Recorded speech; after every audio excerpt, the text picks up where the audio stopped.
ಶೋಕಿಗೋಸ್ಕರ ಒಂದು ಒಳ್ಳೆ ಬಟ್ಟೆ ಹಾಕ್ಬೋದು, ಒಂದು ಚಪ್ಪಲಿ ಹಾಕ್ಬೋದು, ಒಂದು ವಾಚ್ ಕಟ್ಬೋದು ಅಥವಾ ಸುತ್ತಾಡ್ಬೋದು. ಆದರೆ ಇಲ್ಲೊಬ್ಬ ಅಪ್ರಾಪ್ತ ಶೋಕಿಗಾಗಿ ಮನೆಗಳತನ ಮಾಡ್ತಾ ಇದ್ದ. ಹಾವೇರಿ ಜಿಲ್ಲೆ ಬ್ಯಾಡಗಿ ಪೊಲೀಸರು ಕಾರ್ಯಾಚರಣೆ ನಡೆಸಿದ್ದಾರೆ. 14 ಲಕ್ಷ ಮೌಲ್ಯದ ಚಿನ್ನಾಭರಣವನ್ನ ಅಪ್ರಾಪ್ತ ದೋಚಿದ್ದ. ಪ್ರವೀಣ ಕರಿಯಪ್ಪ ಎಂಬಾತನ ಮನೆಯಲ್ಲಿ ಆರೋಪಿ ಕೃತ್ಯವನ್ನ ಎಸಗಿದ್ದಾನೆ. ಬ್ಯಾಡಗಿ ತಾಲೂಕಿನ ಕದರಮಂಡಲಗಿ ಗ್ರಾಮದ ಪ್ರವೀಣ್ ನಿವಾಸ ಇದು. ಮನೆ ಬಾಗಿಲು ಮುರಿದು ಚಿನ್ನಾಭರಣ ದೋಚಿ ಅಪ್ರಾಪ್ತ ಎಸ್ಕೇಪ್ ಆಗಿದ್ದ. ಮನೆ ಕಳ್ಳತನ ಮಾಡ್ತಿದ್ದ ಶೋಕಿ ಲಾಲನನ್ನ ಬಂಧಿಸಿ ಚಿನ್ನಾಭರಣವನ್ನ ಜಪ್ತಿ ಮಾಡಲಾಗಿದೆ. ನೋಡ್ರಿ, ಇನ್ನು ಚಿಕ್ಕ ಮಕ್ಕಳು ಕೊಲೆ ಸುಲಿಗೆ ದರೋಡೆ ಅಂತ ಪ್ರಕರಣದಲ್ಲಿ, ಅಂದ್ರೆ ಇನ್ನು 18 ವರ್ಷ ತುಂಬಿರದಂತಹ ಯುವಕರು ಅಥವಾ ಬಾಲಕರು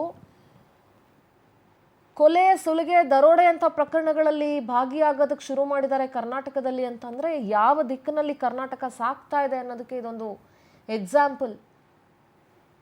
ಶಿವಮೊಗ್ಗದ ಪ್ರಕರಣ ನೀವು ಗಮನಿಸಿರಬಹುದು. ಅನ್ಯ ಕೋಮಿನ ಬಾಲಕರು 10ನೇ ಕ್ಲಾಸ್ ಹುಡುಗನ್ನ ಮರ್ಡರ್ ಮಾಡಿದ್ರು. ಇಲ್ಲಿ ನೋಡಿದ್ರೆ ಇನ್ನು ಅಪ್ರಾಪ್ತ 14 ಲಕ್ಷ ಮೌಲ್ಯದ ಚಿನ್ನಾಭರಣವನ್ನ ಕಳ್ತನ ಮಾಡಿದ್ದಾನೆ ಶೋಕಿಗೋಸ್ಕರ. ಚಿಕ್ಕ ವಯಸ್ಸಲ್ಲೇ ಈ ಥರ ಕೊಲೆ ಸುಲಿಗೆ ದರೋಡೆ ಅಂತ ಪ್ರಕರಣಗಳಲ್ಲಿ ಭಾಗಿಯಾಗ್ಬಿಟ್ರೆ ಅಥವಾ ಆ ಥರ ಮೈಂಡ್ ಸೆಟ್ ಈಗಿನ ಶಾಲಾ ಮಕ್ಕಳಿಂದ ಹಿಡಿದು ಕಾಲೇಜಿನ ಯುವಕರವರೆಗೂ ಹೋಗ್ತಾ ಇದೆ ಅಂತ ಹೇಳಿದ್ರೆ ಶುಡ್ ಥಿಂಕ್, ಯೋಚನೆ ಮಾಡಬೇಕು.